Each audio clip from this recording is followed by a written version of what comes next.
嘿，各位好，我是兴趣散的摄影师 Enzo。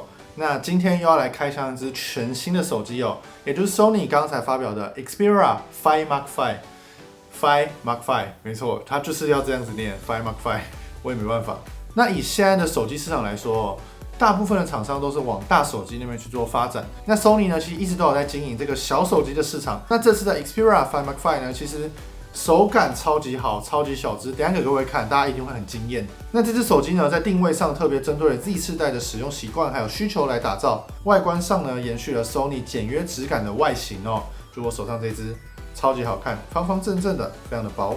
颜色部分呢，也选用了目前年轻世代喜欢的中性配色哦。而且它的拍照功能呢也不马虎，拍照功能非常厉害，也算是完整承袭了老大哥 One Mark V 的功能哦。一样有 One Mark V 的超广角，还有 One Mark V 的主镜头都直接承袭到这支5 Mark V 上面。而且它也一样下放了6种 Sony Alpha 所专有的创意外观。那这6个色调非常好看，在之前影片都有做介绍，大家可以先到 One Mark V 的详细影片去做观看。让喜欢 PO 社群的人们呢，在拍照的时候呢，可以有一个统一的色调，因为大家知道现在经营 IG， 很多人都会追求版面的色调感受都一致，所以如果你使用 Sony 的手机的话呢，你有6个创意外观，你就可以让你的整个 IG 的版面呢维持一样的调性。相机面除了跟 One Mark V 用一样的东西，其实还有一些小小进步的地方，这个呢会在后面有详细的介绍。那这边考各位一个东西 ，Sony 是哪一个国家的品牌？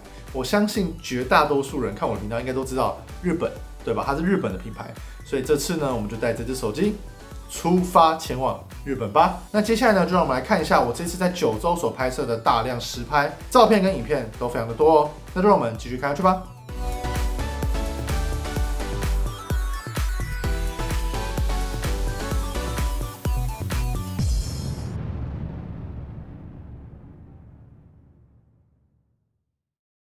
我们今天要去9州。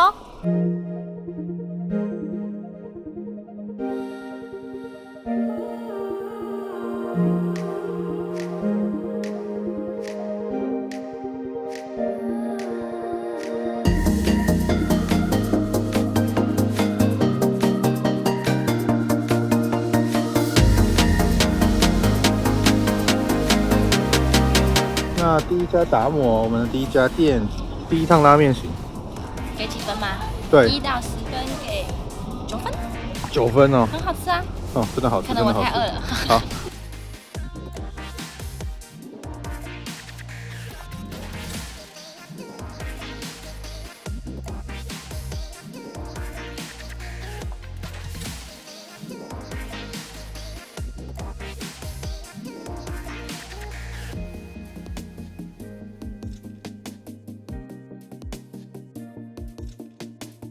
那这个刺牛呢，我刚以为是指它半熟，结果它是一个牛种，一种和牛。它肉很 Q 弹，它很好咬吗？还算可以。它要配这个蛋黄。哦。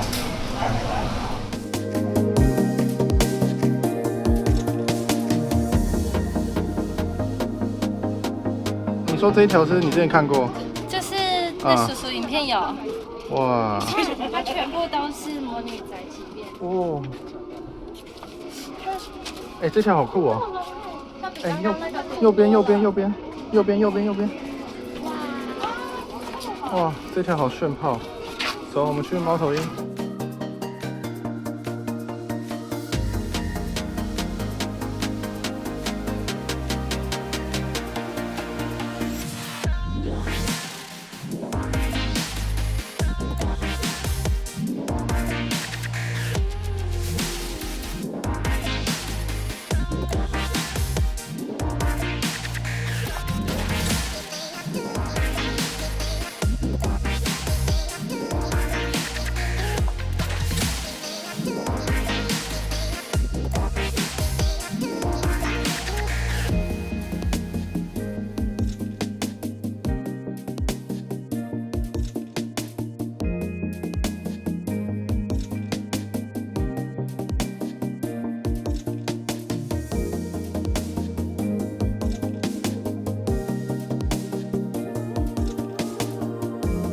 那看完以上的实拍，有没有让你心动呢？如果觉得还不错的话呢，欢迎帮我的影片点个喜欢，让大家知道说 Sony 的手机拍照起来是真的很漂亮，而且是比较有相机味的一只手机哦。这只手机呢，一如既往是一个 Sony 手机的质感，整体外观呢都像是 One Mark 5那个样子，但是背面呢是一般的雾面，并不像 One Mark 5有那个小菱格纹，摸起来呢会比较有一个粗糙的感觉。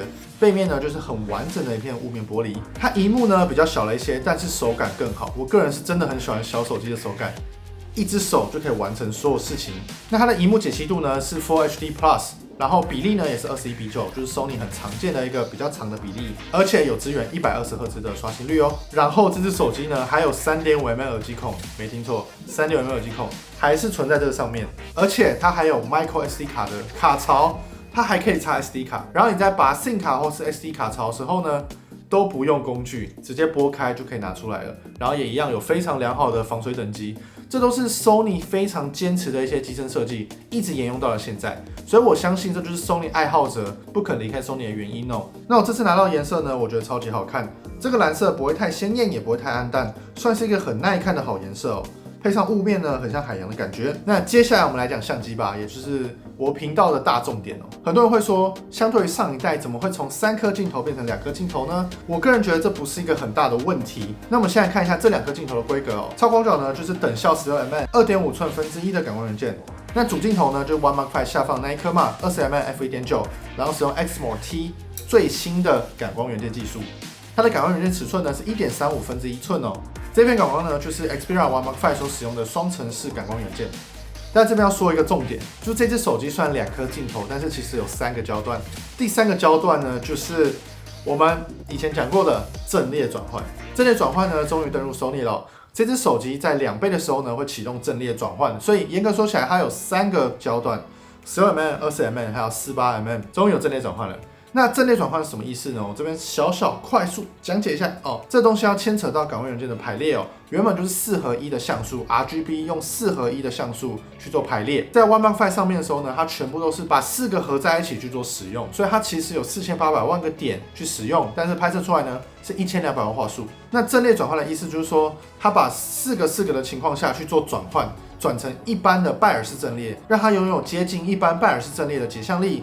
那如果大家听不懂，其实没有关系，我们直接来看成像。这只手机在2倍的时候的画质明显比1.9倍还要更好，超级明显。就是它在2倍的时候，你一定要推到2倍的瞬间，它才会做所谓的阵列转换。那它只要一阵列转换，哦，那个画质就大幅提升。所以在2倍的时候呢，你可以拍到接近于原本光学数值的解像力。所以大家要记得一件事情，就是绝对不要开什么1.9倍或1.8倍，要就直接按2倍，再往上这个样子。所以说这一次呢，算是有3个焦段，16mm、20mm 还有48mm哦。那我相信还是会有一些人问说，上一代的5 Mark 4是有3颗镜头的嘛？有一颗60mm f2.4的镜头。但是我这边来跟各位分析一下，这一代的5 Mark 5的第3颗镜头，也就是 48mm f1.9 的镜头，如果我们用感光元件阵列转换之后的角度去看的话，它的单位面积感光其实还有 1.12mm， 但是如果是上一代那颗镜头的话，它的感光元件是3.5分之一寸，然后1200万画素，我们换算之后呢，它的单位面积感光其实是1.0mm， 所以这只手机在夜间的能力呢，其实会比上一代还要好上蛮多的哦。那我知道口说无凭，我们直接来看详细的比较。那我们可以看到，在1倍镜头的时候，我们在拍摄风景的时候呢，可以很明显看到这一代受益于新的感光元件，还有新的演算法哦，所以它的整体的画面感受呢，比上一代还要好上太多了。那我们这边呢，直接推到2.5倍，2.5倍的话呢，就是上一代5 Mark 4的焦段，就60mm嘛。那我们在夜拍的时候呢，可以直接看到说，就算5 Mark 5推到2.5倍。整体的画面亮度比上一代还要高上太多了，而且画质也比较好。所以这一次做这个阵列转换动作，少一个镜头，虽然有一点小可惜，但是它让我们在望远的时候可以得到更好的夜间画质。大家可以往这个方向去做思考哦。但是我刚刚讲的是夜间，如果是日间的话呢，其实在望远的情况下，当然还是5 Mark 4的表现会比较好一点点哦。这边我说的就是望远60mm 之后。另外来讲一个小重点哦，就这次5 Mark 5上面呢。因为它的2倍是阵列转换嘛，然后它的主镜头对焦距离其实蛮近的，所以我们开启2倍的时候，可以得到超级近的对焦距离，很适合拍一些特写，类似微距的效果。那接下来讲一个重点，就是人像模式在这一代竟然有进化。他们这一次呢，针对人像模式的演算呢，有一些小小的变化，不管是散景的变化，又或是景深的计算呢。都有蛮大的改进哦。那我们这边呢，就直接来看比较。第一张照片看到呢是5 Mark 4还有5 Mark 5，我们可以看到说，在前景的运算呢，5 Mark 5会特别去做运算，那5 Mark 4不会，所以5 Mark 5所拍出来的人像照片呢，会更接近于一台真实单眼所拍摄出来的感觉哦。那我们接下来看到的呢是 One Mark V 还有 Five Mark V 的比较，我们可以看到说两者的散景的演算方式已经不一样了，而且整体的光影质感也有点小小的升级，所以我会觉得这个人像模式的进步呢相当重要哦。然后啊，这个人像模式的演算进步，那个散景的算法不一样，也会更新到 One Mark V 上面哦。那这次散景运算呢非常的有趣哦。它除了有一点旋转的感觉以外，它还有一点二线性的感觉。二线性的话呢，就是那个光斑的边缘会比较亮。那这个是比较专业的术语，某一些相机的镜头会特别有二线性，那这是我个人很喜欢的，所以我蛮高兴这一次 Sony 让它的人像演算的散景是长这个样子哦。那我这边强烈建议说，就是拍人像的时候还是开启48mm 会比较好，48mm 就接近50mm 嘛，50mm 就是算是最经典的相机人像焦段，又或是街拍焦段。你开启48mm 拍人像的时候呢，比较容易拍出一个比较自然、比较像相机的感受哦。它散景演算表现，我个人觉得会比较好一点。然后这边要特别提一个东西，就是这一次 Sony 连着 Five Mark V 一样推出了一个影片编辑器 Video Creator， 这东西呢其实就是 Sony 开发了一个手机的剪接软体在里面这样，那只有 Sony 手机可以去做使用哦。那这个软体呢，它有个重点就是它可以自动编辑，你可以选择你今天拍的所有影片，选完之后按下自动编辑，然后配乐也可以随机选取，按下去之后它就编辑完影片了，然后你再自己去做一些细部的调整，你也可以加文字，你也可以做调色的动作。那我觉得这个软体蛮适合一些人想要轻松的记录，轻松把今天的旅程给剪辑下来的话，用这个软体会还蛮方便的哦。因为这个影片编辑器是可以输出 4K 的，然后也可以读取手机的 4K 120p 的档案都 OK， 就是它有完全针对 Sony 手机去做优化。而且它里面的滤镜就是我前面讲过的那几个滤镜，那6个创意外观都可以在里面直接套用下去做调整。所以假如你都是用一般的标准色彩去做拍摄，你也可以在后期在影片编辑器的时候再去调整出 SH 的色彩啊 FL 的色彩这个样子。OK， 最后呢到了结尾的时候了。我这边来讲一下我这几天使用的心得，因为我这次去了日本6天左右。我先讲一个非常夸张的，第一个就是其实九州还是超级热，还可以到35度左右，超级热。这只手机完全没有遇到任何一次的过热问题或者是过热警告。S8 Gen 2赞。然后再呢就是说我这4天拍摄1200张的照片加上影片。量真的很大，而且都是拍摄 4K 照片，很多时候呢还是用 M 模式去拍摄 RAW 档这个样子，又或是开启连拍。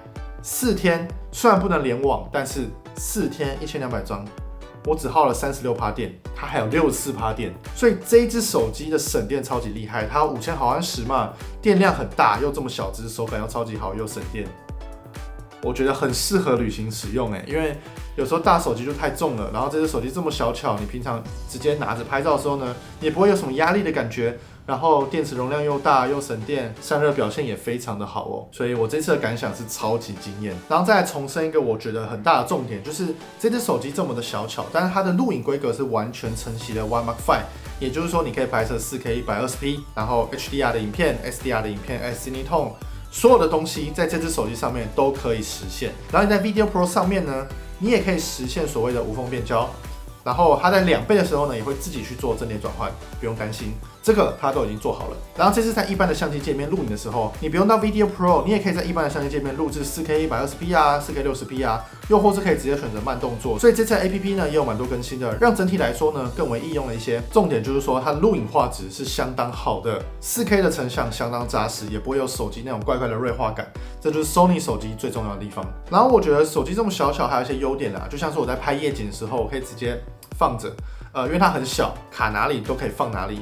卡着之后呢，就可以在 M 模式去做长曝，拍出非常好看的车轨，也算是得益于它的小只，它的好放，然后又有 M 模式，因为它的相机界面就是所有手机里面最专业的，也算是最好用的。所以如果你们用 Sony 手机的话呢，记得可以多玩玩它的 M 模式啊、A 模式、S 模式之类的，来体验一下专业相机的拍摄感受。而且它还有30连拍，拜托，手机30连拍，我的相机都没有了。太赞了吧！那我以上讲的很多新功能呢，都会更新到 Xperia One Mark V 上面。然后如果你对于这支 Xperia Five Mark V 有任何问题的话，都欢迎留言询问，我都一一回答给各位。那这部影片如果还可以的话呢，欢迎帮我按个赞、订个阅啊，谢谢各位，也可以留个言。那就这样，我是兴趣闪摄影师 Angel，谢谢各位，拜拜。